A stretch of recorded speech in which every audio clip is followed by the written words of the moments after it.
नमस्कार दोस्तों, मैं राजेश अग्रवाल पन्ना कंपटीशन क्लासेस में आपका स्वागत करता हूं। आज 9 तारीख फर्स्ट शिफ्ट पेपर एनालिसिस के साथ। दोस्तों आज जीएस रेंज में दिखा है और करंट से आ रहा है। एमपी के 2 से 3 प्रश्न देखे गए हैं। एक तो तारापुर नाभिकीय संयंत्र जो है 1969 में महाराष्ट्र में अमेरिका के सहयोग से बना था, तारापुर न्यूक्लियर रिएक्टर। दूसरा, मध्य प्रदेश के वर्तमान गृह मंत्री कौन है, तो इससे रिलेटेड प्रश्न आए हैं। तो मध्य प्रदेश के वर्तमान गृह मंत्री हैं डॉक्टर नरोत्तम मिश्रा। पाषाण काल में शायद नव पाषाण काल से रिलेटेड कोई प्रश्न आया है, मध्य पाषाण काल या नव पाषाण काल। तो दोस्तों मैं बस कुछ और दिन एनालिसिस दूंगा इसका और फिर सब्जेक्ट के साथ आऊंगा और संभवतः मैं एंशिएंट हिस्ट्री के साथ आऊंगा। लेक्चर पसंद आ रहे हैं तो लाइक सब्सक्राइब शेयर करते जाइए। बहुत मटेरियल है दोस्तों मेरे पास आपको देने के लिए और अपन लोग मिलकर मेहनत करेंगे अपनी सफलता, आपकी सफलता और अपनी सफलता के लिए। ठीक है, पाषाण काल से रिलेटेड प्रश्न आया है जिसको आप है ना, अशोक का धर्म आया था तो अशोक ने बौद्ध धर्म अपनाया था। हालांकि देवानाम पियदस्सी भी बोला गया है, अर्थात वो ब्राह्मण धर्म को भी नहीं नकारता था। अशोक को देवानाम पियदस्सी भी बोला गया है, देवों का प्रिय। फिर केंद्रीय विद्यालय कोई बना है, तो अभी नया कोई केंद्रीय विद्यालय बना है तो उसका करंट से रिलेटेड प्रश्न आया है। और चार पर्सनैलिटीज दी थी और ये पूछा था निम्न में से सितार वादक नहीं है। तो ये करंट का भी हो सकता है और पिछले पुराने सितार वादक भी हो सकते हैं कि जो कि लूसेंट की पुस्तक में पीछे विविध में दिए हुए हैं। नमामि गंगे परियोजना से रिलेटेड पूछा है 2016 में, नमामि गंगे परियोजना की लॉन्चिंग से रिलेटेड। संविधान से प्रश्न पूछा है दोस्तों, प्रारूप समिति से ड्राफ्टिंग कमेटी और ड्राफ्टिंग कमेटी के सदस्यों से रिलेटेड शायद डॉक्टर भीमराव अंबेडकर से पूछा है। और कजाकिस्तान की नई राजधानी, तो कजाकिस्तान की राजधानी वैसे अस्ताना है लेकिन कुछ नई राजधानी से रिलेटेड करंट का प्रश्न आया है। और ढाका में अभी कोई सम्मेलन हुआ है करंट में तो उससे रिलेटेड प्रश्न आया है। ठीक है दोस्तों, तो प्रारूप समिति से संबंधित मैं आपको लर्निंग देने वाला हूं आज। इंग्लिश में वही पीक्यूआरएस, मैंने पीक्यूआरएस का परसों लेक्चर लोड किया है, आप जाके पीक्यूआरएस देखेंगे, आपकी समझ होगी। बिना पढ़े कैसे पीक्यूआरएस जल्दी समय में करना है, देखने में बहुत बड़े बड़े लगते हैं लेकिन आसानी से उसको कैसे तोड़ना है, वो पीक्यूआरएस जो है पैरा जंबल्स का मैंने एक वीडियो अपलोड किया है, वो जाके आप पन्ना कंपटीशन क्लासेस के अपने चैनल पे देख सकते हैं। एक्टिव वॉइस, डायरेक्ट इनडायरेक्ट और एंटोनिम्स, सिनोनिम्स और इडियोम्स 3 आ रहे हैं। तो मैं लगातार आपको बोल रहा हूं कि ये टॉपिक लगातार तैयार करने वाले टॉपिक है। ये तो है ही है आपके पहले से, लेकिन ये टॉपिक लगातार तैयार करेंगे तो आपके 5 से 10 नंबरों का सुधार आ जाएगा। हिंदी में मुहावरे, अलंकार, रविन्द्रनाथ टैगोर की रचना पूछी गई है दोस्तों, गोरा है या गीतांजलि है जिसपे उनको नोबेल मिला था, तो ये सारी रचनाएं पूछी गई हैं। शुद्ध वर्तनी, रस से रिलेटेड एक प्रश्न आया है। संधि पूछी गई है, यण संधि से रिलेटेड आया है। वर्तनी, शुद्ध वर्तनी, तत्सम, तद्भव, विलोम और पर्यायवाची। हिंदी में भी पीक्यूआरएस के 2 क्वेश्चन आए हैं, जंबलिंग के, कहानी बनाना है। साइंस में विटामिन से रिलेटेड पूछा गया है, शायद विटामिन डी रिकेट्स से पूछा गया है। विटामिन डी से बड़ा प्यार हो रहा है एग्जामिनर्स को, पता नहीं है ना, तो विटामिन डी का प्रश्न बड़ा आ रहा है। एक मात्रक पूछा गया है, यूनिट पूछी गई है। आवर्त सारणी में आपको लगातार बोल रहा हूं, साइंस में ये पोर्शन है जो आपको तैयार कर लेना चाहिए समय रहते हुए, यदि आपका पेपर 2-4 दिन में है तो। आवर्त सारणी से मैं रोज के एनालिसिस में कोई ना कोई चीज बताता हूं, या तो परमाणु क्रमांक आता है या परमाणु भार आता है या इलेक्ट्रॉन नेगेटिविटी आती है, इलेक्ट्रॉन एफिनिटी आती है, जो भी है। तो आवर्त सारणी को एक बार जरूर पढ़ लें आप, है ना। भौतिकी का कोई सरल सा न्यूमेरिकल आया है और कोई एनाल्जेसिक, दर्द निवारक दवाई एनाल्जेसिक क्या कहलाती है, तो दर्द निवारक इस तरीके से भी पूछा गया। और केमिस्ट्री में ग्रेफाइट से रिलेटेड प्रश्न आए हैं। तो दोस्तों आपको लर्निंग में आवर्त सारणी को ध्यान में रख लेना चाहिए, आवर्त सारणी के बारे में पढ़ना चाहिए। मैंने इंग्लिश में इडियोम्स को पढ़ना चाहिए, पीक्यूआरएस का मैंने वीडियो डाला ही है।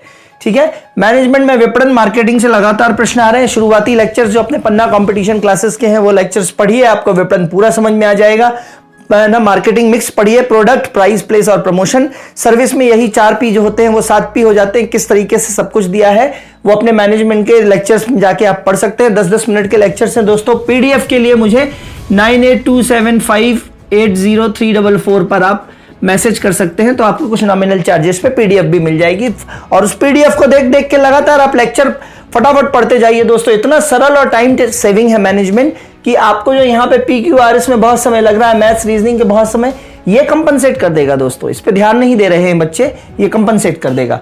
पूंजीकरण से रिलेटेड लगातार प्रश्न आ रहे हैं। और आज एक प्रश्न देखा गया दोस्तों जेआईटी से। जेआईटी मैंने शुरुआत के पहले या दूसरे लेक्चर में ही बताया है, just in time technique. Just in time technique Japan में चलाई जाती है। चूंकि जापान में हिरोशिमा और नागासाकी पे बॉम्ब गिरा है तो वहां की बहुत सारी जमीन खराब हो गई है, तो वहां की इंडस्ट्री का जो स्ट्रक्चर है जापान का, वो इंडस्ट्री का स्ट्रक्चर ऐसा है कि कच्चा माल सीधे मशीन में ले जाओ और तैयार माल को सीधे ट्रक में ले जाके बाजार में बेच दो, तो उसको बोलते हैं just in time. Just in time मतलब आग लगने पे जैसे कुआं खोदते हैं वैसे एग्जैक्टली। कच्चा माल ट्रक से सीधे मशीन में और तैयार माल मशीन से सीधे बाजार में, गोदाम का चक्कर ही नहीं क्योंकि जमीन कम है। Just in time technique JIT आया हुआ है दोस्तों, ठीक है। कंप्यूटर्स में थोड़ा टफ डिफिकल्ट आ रहा है, कुछ इंजीनियरिंग लेवल तक पहुंच रहे हैं। वो PPT पावर पॉइंट प्रेजेंटेशन में शॉर्टकट की पूछी गई है, शायद सर्च की से रिलेटेड या पता नहीं। एंटीवायरस 2-3 नाम दे दिए हैं और पूछा गया है निम्न में से एंटीवायरस है तो वो देख लीजिए। मेमोरी से related primary memory, cache memory से रिलेटेड कुछ पूछा गया है। वर्ड से एक क्वेश्चन है, जावा और C++।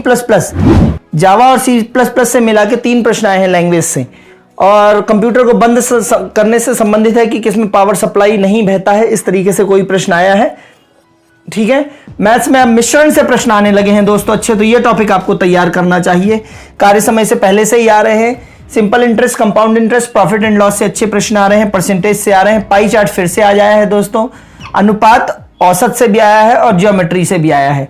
ट्रिग्नोमेट्री आज नहीं दिखी है दोस्तों, ठीक है। रीजनिंग में कथन निष्कर्ष, आकृति, कोडिंग डिकोडिंग, लुप्त संख्या, श्रृंखला, बैठक व्यवस्था और दर्पण प्रतिबिंब से प्रश्न आए हैं। तो रीजनिंग रूटीन फॉलो कर रहा है। रीजनिंग में कोई झटका नहीं दे रहा आपको। झटका कहाँ मिल रहा है आपको? इंग्लिश में मिल रहा है। जीएस में बहुत झटका मिल रहा है क्योंकि जीएस अथाह है। फिर भी अगर आप लर्निंग करते जाते हैं तो जीएस में कुछ फायदा मिलता है दोस्तों। अब है समय आज की लर्निंग का। तो लर्निंग में मैं आपको देता हूं दोस्तों प्रारूप समिति। संविधान में प्रारूप समिति के सदस्य कितने थे, ठीक है। ड्राफ्टिंग कमेटी थी जो संविधान लिखने के लिए, ड्राफ्ट करने के लिए जो कमेटी थी उसको ड्रिफ्टिंग कमेटी भी बोल दिया था किसी आलोचक ने। ड्राफ्टिंग कमेटी को बोल दिया था ड्रिफ्टिंग कमेटी, ठीक है। तो ड्राफ्टिंग कमेटी में कुल 7 सदस्य थे, 6 + 1। तो एक जो थे वो अध्यक्ष थे डॉक्टर अंबेडकर, डॉक्टर भीमराव अंबेडकर उसके अध्यक्ष थे। बाकी प्रारूप समिति के 6 सदस्य कौन कौन के थे उसका टेका ले लीजिए। अय्यर, आयंगर, दूल्हा, मुंशी। अय्यर, आयंगर, दूल्हा, मुंशी। खेतान का पंखा खराब, खेतान का पंखा खराब तो टाटा का आया, टाटा का पंखा आया मतलब टाटा का आया। और मित्र मरे तो माधव आए, मित्र मरे तो माधव आए। दोस्तों ये जो टेके और ट्रिक होते हैं ये न सिर्फ आपको PSC मेंस, IAS मेंस तक में ये मदद कर सकते हैं क्योंकि वहाँ सोचने का समय नहीं होता और कम समय में आपको बहुत सारी थ्योरी लिखनी होती है। तो ये टेके या ट्रिक्स जो हैं वो बहुत मदद करते हैं आपकी, न सिर्फ प्री में बल्कि मेंस में भी। देख लीजिए 6 सदस्यों में से पहले सदस्य हैं अय्यर साहब, दूसरे हैं आयंगर, तीसरे हैं सादुल्ला, दुल्हा मतलब सादुल्ला, और KM मुंशी। 4 सदस्य। 5वां है खेतान साहब थे। खेतान साहब की मृत्यु हो गई थी, पंखा खराब, खेतान का पंखा खराब मतलब खेतान साहब की मृत्यु हो गई थी तो TT कृष्णामाचारी आ गए थे। टाटा का मतलब क्या है? TT कृष्णामाचारी साहब। और BL मित्र साहब थे तो BL मित्र साहब की मृत्यु हो गई थी तो कौन आ गए थे? माधव आ गए थे। तो मित्र की जगह माधव आ गए थे, खेतान की जगह टाटा आ गए थे। तो 2 तो ये हो गए और 4 6, 6 + 1 1 कौन है? डॉक्टर अंबेडकर। अय्यर, आयंगर, दूल्हा, मुंशी। बुक से देख के आप इनके पूरे नाम देख लीजिएगा दोस्तों। अय्यर, आयंगर, दूल्हा, मुंशी। खेतान का पंखा खराब मतलब खेतान हट गई किसी कारण से तो TT कृष्णामाचारी आ गए। खेतान का पंखा खराब तो टाटा का आया। और मित्र मरे तो माधव आए। BL मित्र चले गए तो फिर उनकी जगह कौन आ गए? माधव आ गए। अय्यर, आयंगर, दूल्हा, मुंशी। खेतान का पंखा खराब तो टाटा का आया, मित्र मरे तो माधव आए। ये प्रारूप समिति के 6 सदस्य हैं और 7वें सदस्य जो हैं वो अध्यक्ष हैं डॉक्टर अंबेडकर। इसी के साथ मैं अपनी बात समाप्त करता हूं। धन्यवाद, थैंक यू, जय हिंद दोस्तों।